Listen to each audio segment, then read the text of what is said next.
Professeur Van den Broek, merci infiniment de nous rejoindre aujourd'hui. Nous avons souhaité, Stéphane Van den Broek, vous interroger sur la question de la capacité de chacune, de chacun, à prendre en charge sa propre santé à l'époque où nous sommes confrontés à un déluge d'informations, une vague, un véritable tsunami d'informations dans lequel il faut trier.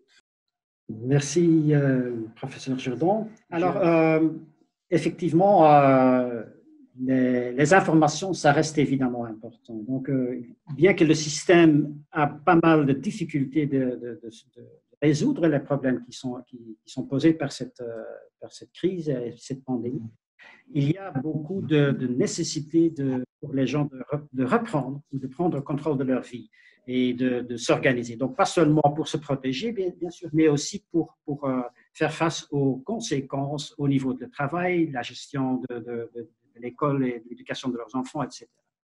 Alors, ça veut dire que pour mieux agir, pour prendre contrôle, évidemment que l'information est importante. Donc, c'est normal qu'on se base sur des informations, on va chercher des informations et on va prendre des décisions. Ça, c'est aussi important pour pouvoir reprendre contrôle. Mais le problème, et ce n'est pas seulement avec COVID-19, mais c'est de nouveau très fortement présent avec COVID-19, c'est qu'il y a trop d'informations. Et donc, toutes les informations qui sont mises à disposition de par des médias, de par des gouvernements, mais aussi de par des réseaux et autres, ils ne sont pas tous utiles. Il y a un certain point de saturation. Et en plus, il y en a aussi qui sont très biaisés ou qui sont complètement erronés. Et donc, ça veut dire qu'il y a de la confusion qui soit créée par ça. Donc, la capacité de prendre en charge sa santé ne sera pas servie par encore plus d'informations. Donc, c'est certainement pas nécessaire d'encore plus donner des informations que les gens ne demandent pas. Au contraire, le défi, c'est surtout d'aider les gens à trouver des informations qui sont correctes et précises et fiables et le sont au moment qu'on en a besoin. Et donc, ici, on touche évidemment à la question qui a été déjà partiellement répondue, ce sont les inégalités, parce qu'on sait qu'en Europe, mais aussi partout dans le monde, il y a pas mal d'inégalités qui sont aussi liées au accès et compréhension d'informations qui ne sont pas les mêmes pour tout le monde. Pas tout le monde à ce même niveau de ce qu'on appelle, entre autres aussi en promotion de la santé, la littératie en santé. Alors, ce qui soit important, c'est de fournir des informations d'une manière qui tient compte de cette différence en termes de littératie en santé, de cette différence en compétences de trouver, mais aussi de comprendre et de juger, évaluer les informations et agir sur. Donc, ça veut dire que c'est une responsabilité, pas seulement des gouvernements, mais aussi des médias, de fournir des informations d'une manière qui soit compréhensible et transparente et cohérente, et qui tient compte du fait que pas tout le monde a un degré médical, donc il faut expliquer les choses dans des mots simples et faciles à comprendre. On sait que même pour des gens qui sont très éduqués, même certains mots, certaines expressions ne sont pas faciles à comprendre, donc on ne peut pas être trop simple dans les explications, en fait. La transparence, ça ne veut pas dire qu'il ne faut pas tenir compte du fait que les informations nécessaires peuvent changer, des informations peuvent changer, ça, ce n'est pas grave. La transparence veut exactement dire qu'on a le droit de corriger les choses, si nécessaire. Donc, je donne un exemple, les masques pour protéger la diffusion de la maladie. L'OMS a clairement dit au début que ce n'était pas la priorité, que ce n'était pas nécessaire pour tout le monde de porter des masques. Maintenant, on constate quand même que ça peut aider parce qu'on est aussi dans une autre phase où les contacts deviennent beaucoup plus proches. Donc, c'est important de noter que les messages peuvent changer, mais c'est important aussi d'expliquer le pourquoi. Et donc, au lieu de blâmer et de dire une fois vous dites ci, l'autre fois vous dites ça, ce qui est souvent le cas dans les discussions et des discours, c'est mieux de montrer que tout le monde doit prendre ses responsabilités, mais aussi de faciliter, moyennant des informations compréhensibles, d'assurer que les gens peuvent accéder aux informations et que c'est interprétable. Alors ça, c'est en ce qui concerne la littératie en santé, si on veut. Il faut aussi tenir compte du fait que, et ça c'est le dia prochain, le suivant, donc il faut tenir compte du fait qu'il y a une certaine psychologie, il y a un certain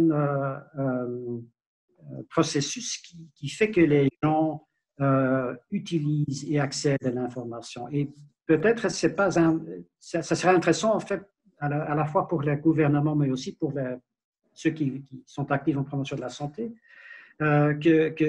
reconnaître que ce processus est actif. Donc, dans la sélection d'informations, ce n'est pas simplement des choses qu'on accepte, qu'on reçoit, c'est un processus actif. Donc, on va sélectionner des informations, et on va sélectionner certaines sources d'informations, et cette sélection, c'est influencé par les émotions, par le contexte. Donc, si on a de la crainte, on va utiliser ou consulter d'autres types d'informations que des autres. Et donc, bien sûr que la sélection est aussi sujet de biais de sélection et de confirmation. Donc, on sait aussi de la psychologie, en fait, que les gens sont beaucoup plus, ont plutôt la tendance de chercher des informations qui confirment ce qu'on pense déjà. Donc, quand on pense que cette maladie, ce n'est pas vraiment quelque chose qui est une menace, on va chercher de l'information qui le confirme plutôt que l'inverse. Il faut aussi compter le fait que aussi des schémas cognitifs, des processus cognitifs qui vont aider ou pas à comprendre, évaluer les informations dont on se base pour prendre des décisions. Et donc, il y a différents biais qui peuvent agir sur. Donc, on peut avoir un biais d'un côté négatif, donc la tendance de surtout avoir beaucoup plus d'attention sur les choses qui sont négatives ou menaçantes, ou le contraire, plutôt positif. Donc, ça veut dire que pas seulement dans la sélection d'informations, mais aussi dans ce qu'on en retient, il y a des biais qui sont actifs. Et donc, tout ce qui est plus familier ou plus récent, évidemment, aussi a un impact. Donc, dans la compréhension, dans nos efforts de mieux comprendre les raisons pour lesquelles on prend en compte les informations ou pas, on doit beaucoup plus en tenir compte, je pense. Et ça m'amène aussi à une troisième dia, en fait, donc le fait qu'il y a aussi beaucoup d'informations qui n'est pas correcte. Il y a des croyances sur COVID-19 qui nous n'aident pas, en fait, de bien comprendre la situation et de prendre des mesures. Il y a certains mythes qui persistent, dont, par exemple, le fait que le virus a été fabriqué, donc ce n'est pas prouvé, donc ça ne tient pas à la route, que c'est le temps qui en tient compte. C'est en fait une croyance potentiellement dangereuse parce que ça veut dire qu'avec l'été qui vient, qu'on croit à tort qu'on sera moins infectable, que ce sont des jeunes qui sont davantage moins infectables, etc. Donc, il y a beaucoup de choses qui ne tiennent pas la route. Alors, ces fausses croyances, on le trouve bien sûr partout dans la santé, dans le milieu de santé, mais dans une situation telle que le COVID-19, c'est très important d'agir contre parce que les conséquences ne sont pas seulement pour ceux qui ont des fausses croyances eux-mêmes, mais aussi pour leur contexte et pour tout le monde. Donc, qu'est-ce qu'on peut faire pour combattre des fausses croyances? On peut aussi là agir sur la littératie ou l'illittératie en santé, c'est-à-dire aider les gens à pas seulement avoir des informations correctes, mais aussi à bien vérifier l'exactitude des informations sur lesquelles on se base, vérifier les sources d'informations aussi, et donc vérifier aussi, par exemple, par consulter une autre source d'information, et réfléchir surtout aussi avant de le partager parce que c'est là surtout aussi qu'il y a un certain danger. Donc, de plus en plus, avec les moyens technologiques dont on dispose à ce jour pour s'informer, il y a des petites cocoons qui se créent, des gens qui n'ont pas accès aux autres sources d'informations que les réseaux sociaux dans lesquels on bouge. Et comme ça, on peut s'enterrer en fait dans des petites cellules d'information qui est complètement fausse. Donc, ça veut dire que de nouveau, avec nos compétences et expertises en littératie en santé, on peut essayer d'agir contre les fausses nouvelles. Et comme ça peut. Merci infiniment, Stéphane Van den Broek. Là aussi, à vous entendre, il apparaît extrêmement clair qu'il y a un véritable professionnalisme, une véritable expertise de la promotion de la santé et de l'éducation à la santé en la matière. Je pense à un grand nombre de dispositifs qui sont construits autour de l'éducation à la santé du point de vue des comportements citoyens, d'éducation aux médias. Je pense notamment au dispositif Réussir, être bien, être ensemble mis en place en Nouvelle-Calédonie pour que tous les enfants disposent des compétences pour mettre à distance critique ces différentes fausses nouvelles et maîtriser en fait les moyens de développer leurs compétences. Professeur Van den Broek, il apparaît clairement que les participants au webinaire partagent votre inquiétude sur la capacité de la population à agir de manière adéquate dans le contexte de la pandémie. Y a-t-il un réel déficit de littératie en santé en Europe? Est-ce que vous avez des données là-dessus? Et comment répondre à cette inquiétude et peut-être donner des moyens concrets à nos participants de contribuer à cette amélioration de la littératie en santé de nos concitoyens et de nos concitoyennes? Évidemment, les données qui se montrent maintenant, qui sont montrées, ils ne me tentent pas du tout. Donc, ça colle très bien avec les données qu'on a sur le niveau de littératie en santé en Europe notamment.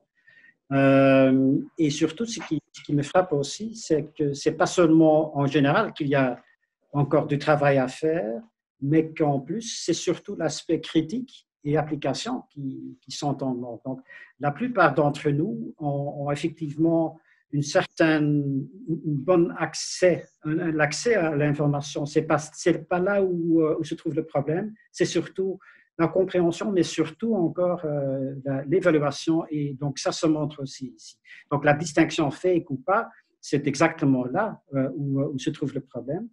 Et donc, je crois que, effectivement, dans ce qu'on constate souvent dans les mesures qui sont prises pour éduquer et pour aider les gens à prendre soin d'eux-mêmes, soit au niveau des personnes qui sont malades ou des personnes qui ne veulent pas devenir malades, on met l'accent encore trop sur donner des informations ou mettre disponible des informations, même dans une façon accessible et facile à comprendre. Mais donc, l'idée de développer le recul critique, la maîtrise, de dire et de vérifier si les sources qu'on consulte, sur lesquelles on se base, je pense que c'est là où, aussi dans le futur, il faut beaucoup plus mettre l'accent. Ça, c'est évidemment une chose qu'on va pas, on ne peut pas le réaliser dans quelques instants. Ça demande de l'éducation, ça demande de l'éducation au niveau des écoles et des systèmes d'éducation. Et je pense que le cher UNESCO peut peut-être mettre l'accent là. Ça demande bien sûr aussi la volonté du côté du monde de la santé ou des soins de santé aussi, d'aider avec cela. Donc, pas seulement donner des informations, mais aussi permettre de mettre en question certaines sources d'informations. Et de simplement aussi tenir compte du fait que pas tout le monde se fie simplement sur les avis des médecins ou des avis qui sont émis par des sources fiables, mais qu'il y a beaucoup d'informations qui circulent, qu'il faut donc malheureusement parfois contester des choses. Donc, les gens peuvent commencer ou arriver avec des fausses croyances qu'il faut effectivement détruire ou contredire au moins. Donc, merci beaucoup, Stéphane Van den Broek. Il apparaît clairement que nous avons affaire à un public extrêmement avisé, puisque chacun sait que les travaux de Christine Sorensen et de l'Observatoire européen de la littératie en santé montrent qu'à peu près 2/3 de la population rencontre des difficultés en matière de littératie. C'est aussi ce qu'on retrouve dans l'analyse des participants à la rencontre. Vous trouverez, mesdames, messieurs, sur la page web dédiée à la conférence du professeur Van den Broek un ensemble de ressources très concrètes, très opérationnelles sur la façon dont on peut développer la littératie en santé et très spécifiquement la capacité à identifier la qualité des informations.